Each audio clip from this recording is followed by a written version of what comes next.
Hey everyone, Leo from Triple H Coaching.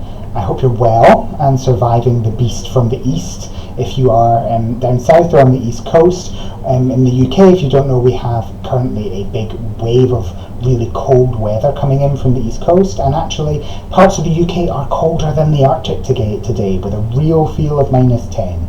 Now, I have to say, up here in Scotland, real feel of -10 is not too unusual in winter. We do get temperatures below that as well. So we're kind of wondering what all the fuss is about, to be honest. Here in Glasgow, we don't have any snow at the moment, and that will maybe change later. But I hope you're wrapping up warm and staying safe. It is the key thing in bad weather. Some of you may choose today to work from home instead of risking travelling in. You may not have a choice because maybe your children are home from school and you need to stay home and you're going to work from home. And some of you may not be experienced at that. Well, I've worked from home for 8 years before we moved into Triple H Towers here in the centre of Glasgow.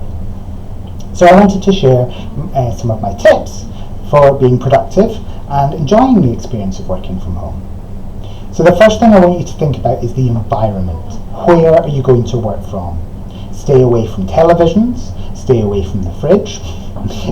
Put yourself, if possible, in a separate room, like a dining room, somewhere with a table that you can work comfortably from, and spread yourself out a little bit. Stay away from the television. I'll say that again. The temptation to sit on the sofa and have the TV on in the background is very high. Don't do it. You will not be as productive, and in fact, actually, you'll get very little done. If you do have to stay in the same room as the television, I recommend covering it with a sheet so that you're not tempted.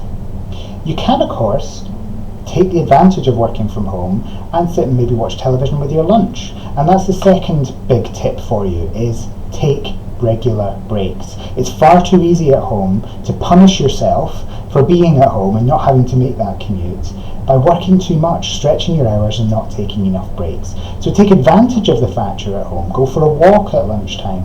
Spend time with your children in between meetings if you have them at home. Or have lunch in front of the television with your favourite TV show. Take advantage of that. Next, think about your schedule for the day.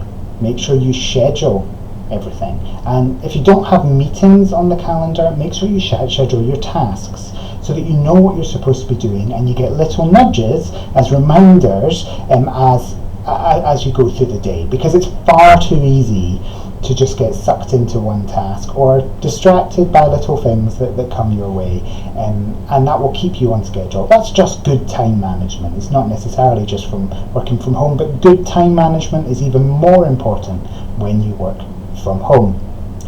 Finally, and this one I say from personal experience, if you are working from home long term, do not underestimate the social element of what you will need to build into your schedule.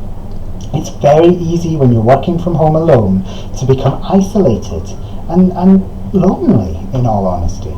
So make sure that you build in some time to catch up with a friend, give them a ring, or your favourite work colleague, maybe schedule an extra 10 minutes in the meeting so that you've got some time just to chit-chat at the beginning or end. What I used to do as well was I used to regularly schedule what I called FaceTime coffee catch-ups. So just some time to chat with your favourite friend or work colleague over FaceTime so you can see them. You could use Skype and just have a coffee like you would if you were at work in the same building. It's really good as well if you're both remote workers, because then you both get the benefit of a bit of social interaction. Whatever happens today, stay safe and stay productive, and most importantly, be kind to yourself. Have a great day. See you later.